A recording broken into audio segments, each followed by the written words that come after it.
Bonsoir. Je vous salue. Ici, c'est le Grand Prince Joya, depuis les États-Unis d'Amérique. J'ai reçu, sans ignorer que je suis l'actualité du pays comme monsieur tout le monde. J'ai reçu des milliers de messages de vous qui m'interpellent. Pourquoi le prince est resté silencieux? Non, je ne suis pas resté silencieux. C'est tout simplement parce que quand on n'a pas souvent d'informations fiables, on n'a pas envie de venir sur la toile, essayer de peut-être quelque chose que après, vous allez me poser la question, savoir pourquoi cette information que vous avez donnée, et on a pris ça au sérieux, et qu'après, il s'avérait être erroné. Alors donc, c'est pour ça que je prends tout mon temps, et je vous ai toujours dit, qu'avec l'histoire du Cameroun, avec les problèmes de notre cher pays que nous aimons tous, je n'ai pas, on n'est jamais sûr à 100%. Il est évident qu'on peut souvent donner une information parce qu'on a vraiment l'information, c'est ce qu'on appelle une information vraiment crédible, et qu'après, on se rend compte qu'on vous a manipulé. Vous savez, nous les lanceurs d'alerte là, nous ne sommes pas au Cameroun, on nous informe. Et parfois des gens, des personnalités qui n'ont pas besoin de nous donner des informations plus ou moins fantaisistes, c'est juste pour nous manipuler. Il est évident aussi que ces personnes parfois ont aussi des informations peut-être qu'on les manipule aussi. Donc, quand nous, les lanceurs d'alerte, quand ça arrive chez nous, on doit mettre ça dehors. Mais pour mettre ça dehors, on doit vérifier l'information pour s'assurer que ce n'est pas des informations erronées. C'est pour ça que je ne suis pas... bon, il y a d'autres personnes, je ne suis pas le seul. Hein. Il y a beaucoup de lanceurs d'alerte qui sont là dehors et qui ont parfois des informations. Et bon, ils ont chacun sa source. Hein. Donc, chacun peut sortir. Quand il a une information, il vient partager avec vous. Mais moi, je me suis dit que ça ne sert à rien de venir sur la toile pour donner une information que je ne peux pas après maîtriser l'ampleur. Vous savez, quand le prince parle, ça prend l'ampleur. Donc, je préfère, puisque je suis très écouté et très suivi par la diaspora camerounaise et les Camerounais, il est évident que quand je sors pour parler, il faut que ça soit quelque chose de très concis et précis et ce qu'on appelle en anglais accurate. Je dois, avant de commencer cette post que je suis en train de vous faire, féliciter Equinos à la personne de monsieur Zogo, Guy Zogo. Monsieur Guy Zogo, toute l'Amérique du Nord vous soutient. Justice à Martinez Zogo. Justice à Martinez Zogo. Toute la chaîne, toute la diaspora camerounaise, que ce soit en Europe, en Amérique du Nord, soutient ce que fait Guy Zogo à Yaoundé. Vous n'avez pas... Ça, c'est l'intimidation. La sortie du ministre qui essaie de... Je ne sais pour quelle raison il a fait ses sorties. Vous savez, je sais qu'il a eu la pression du ministre de la Justice. Et Moutazé est engagé. On lui a demandé de faire une sortie pour essayer de faire peur à Equinos. Vous savez, comme je vous ai toujours dit, Equinos est une chaîne de peuple qui est suivie à 99% des Camerounais. Alors, grâce à cette présent constant à Yaoundé, qui rencontre au Camerounais à Yaoundé des Guy Zogo, le plan diabolique que le gouvernement avait préparé. Il était question qu'on essaie d'étouffer l'affaire. Parce que le président, je dis bien, le président du Togo, voilà, je vous donne une information, le président du Togo a essayé de convaincre son homologue pour qu'on trouve une solution pour faire évader Jean-Pierre Amongo vers le Togo. Voilà l'information que je vous donne. Et cette information a été vérifiée. Alors, je sais que beaucoup de Camerounais, à 99% des Camerounais sont trop intelligents.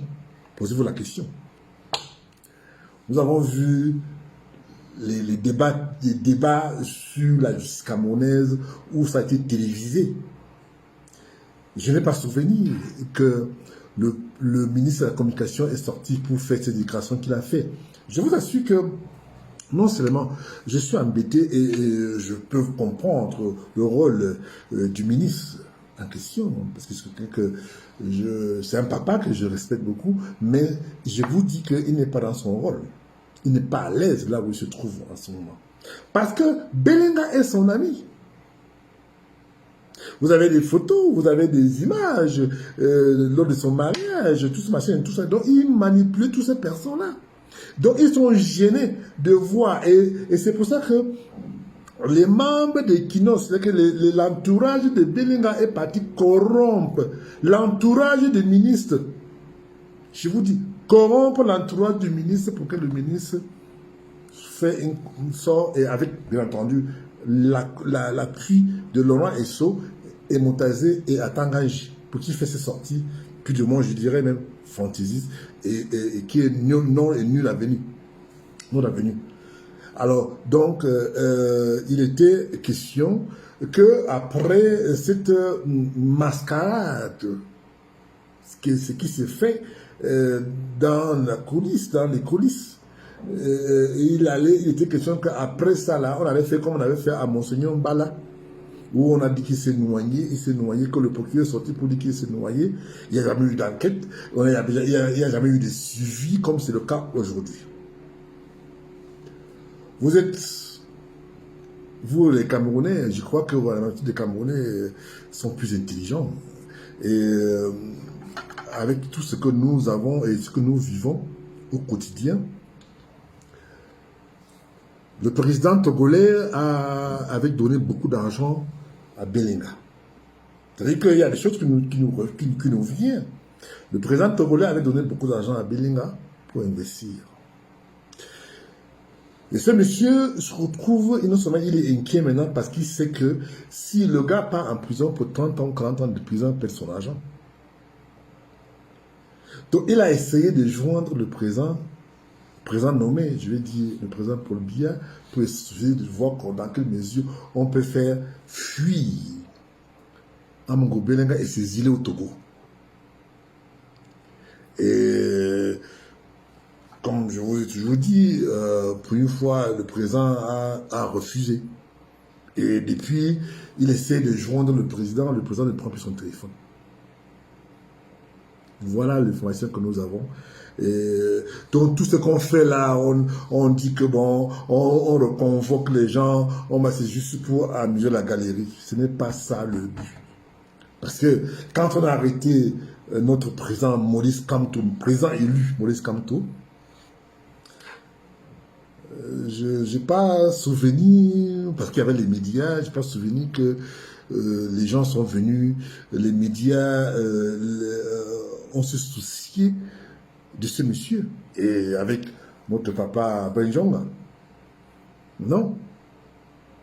Et Vision Kaka, je l'ai dit, Vision Mille Collines, avait fait de ça son fonds de commerce. C'est-à-dire que tout le jour, il parlait de notre président Maurice Kamto.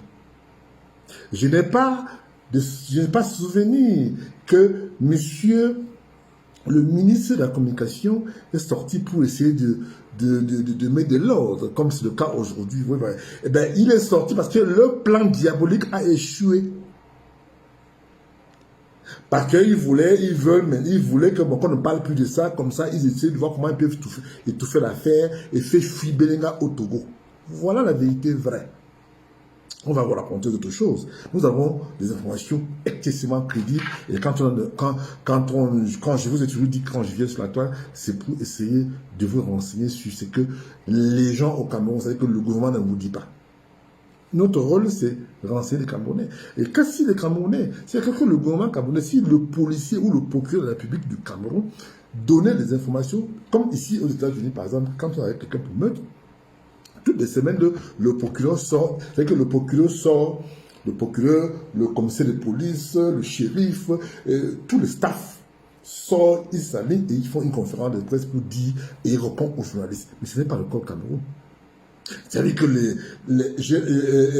on utilise le procureur de la République quand il faut peut-être dire que, bon, voilà, comme c'est le cas, comme j'ai dit, quand c'est pour dire que le colonel était un fou et que, bon, les accusations qu'il a portées sur les autres étaient fantaisistes et tout, et qu'il n'y a pas lieu de les garder et qu'on le libère. Voilà ce qu'eux ils préparaient.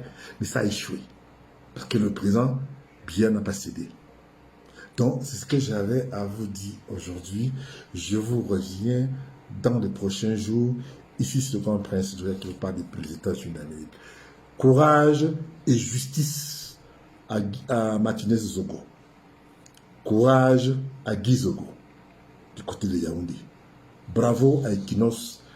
Toute l'Amérique, je dis bien toute la diaspora camerounaise de l'Amérique suit Equinos depuis Yaoundé. Je vous aime. À très bientôt.